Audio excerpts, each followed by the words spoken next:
Islam. Fikih Islam. Assalamualaikum warahmatullahi wabarakatuh.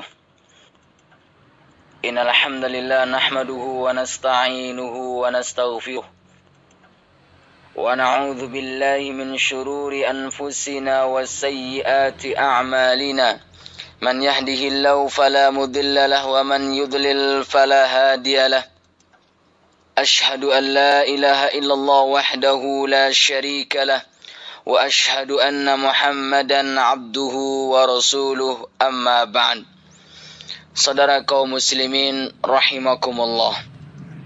Pada kesempatan mudah-mudahan diberkahi oleh Allah Subhanahu wa taala ini, insyaallah kita akan mengkaji fikih Islam tentang adab-adab buang hajat. Semoga pembahasan ini bermanfaat dan menjadi bekal berharga dalam memahami dan mengamalkan kemurnian ajaran Islam. Saudara kaum muslimin rahimakumullah. Imam Bukhari dan Imam Muslim meriwayatkan hadis dalam kitab sahihnya bahwa Ibnu Abbas radhiyallahu taala anhu berkata, Rasulullah sallallahu alaihi wasallam suatu hari pernah melewati dua kuburan. Lalu beliau sallallahu alaihi wasallam bersabda, Ama innahuma la yu'adzabani wa ma yu'adzabani fi kabirin amma ahaduhuma fakana yamshi bin namimah wa amma al-akhar fakana la yastatiru min baulihi. Sungguh keduanya tengah disiksa. Keduanya disiksa karena menganggap bahwa itu bukan perkara besar, namun sesungguhnya itu adalah perkara besar. Orang pertama disiksa karena suka mengadu domba, dan yang lainnya karena tidak menutupi diri ketika buang air kecil. Berkaitan dengan hadis yang mulia, Syekh Abdurrahman bin Nasir As-Sa'di rahimahullah dalam kitab Syarah Umdatul Ahkamnya menjelaskan bahwa hadis ini menunjukkan wajibnya menutup diri saat buang air kecil, dan juga menunjukkan bahwa tidak membersihkan bekas kencing termasuk dosa besar. Begitu pula untuk najis lainnya, lebih dari itu, karena bekas kencing itu berat untuk dihindari, namun diperintahkan untuk dibersihkan, maka najis lainnya lebih pantas untuk dibersihkan daripada air kencing. Dengan demikian, seorang muslim berkewajiban memperhatikan adab-adab ketika ia buang hajat. Ketika ini tidak diindahkan, justru khawatir menjadi bumerang baginya di akhirat nanti. Oleh karena itu, mari kita perhatikan adab-adab Islam di dalam buang hajat, baik buang air kecil maupun buang air besar. Semoga ini menjadi bekal berharga untuk kita semuanya di dalam mengamalkan sunnah-sunnah Rasul dalam masalah buang hajat. Di antara adab-adab buang hajat tersebut adalah yang pertama, mencari tempat yang jauh dari pandangan orang.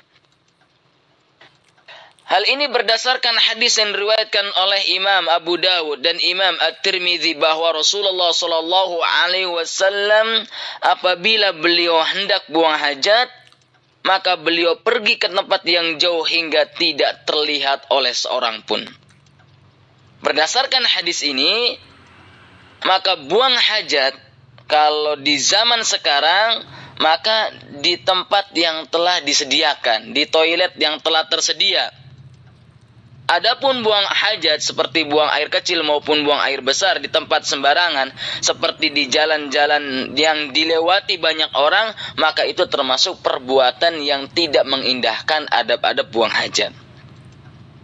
Adab yang kedua, tidak membawa serta ke dalam tempat buang hajat sesuatu yang mengandung nama Allah, kecuali jika memang dikhawatirkan hilang. Misalnya ia dalam perjalanan kemudian ia mampir buang hajat.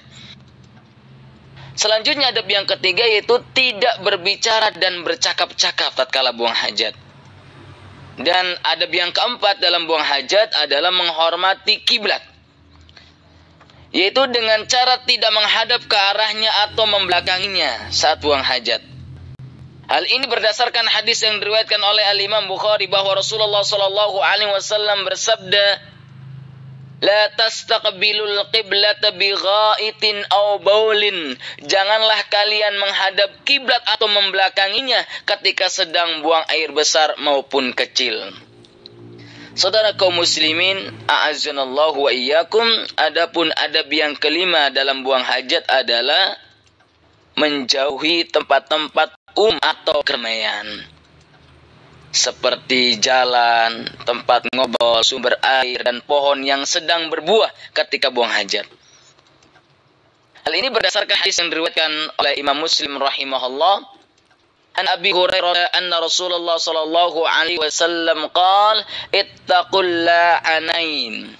Qalu wa man la'anan ya Rasulullah? Qala alladhi yatakhalla fi tariqin nas aw fi dhillihim. Abu Hurairah radhiyallahu anhu meriwayatkan hadis bahwa Rasulullah sallallahu alaihi wasallam bersabda, "Takutlah kepada para pelaknat." Maka para sahabat radhiyallahu taala anhum bertanya, "Siapakah dia wahai Rasulullah?" Beliau sallallahu alaihi wasallam menjawab, yaitu orang yang buang hajat di jalan atau di tempat keramaian. Saudara kaum muslimin, a'azzanallahu wa iyyakum. Selanjutnya adab yang keenam dalam buang hajat adalah mendahulukan kaki kiri ketika masuk dan kaki kanan ketika keluar, serta membaca doa tatkala masuk dan keluar buang hajat. Hal ini sebagaimana yang diriwayatkan oleh Imam Bukhari dari Anas bin Malik radhiyallahu taala anhu bahwa Nabi sallallahu alaihi wasallam jika hendak masuk ke tempat buang hajat beliau membaca doa, "Allahumma inni a'udzubika minal khubuthi wal khaba'ith."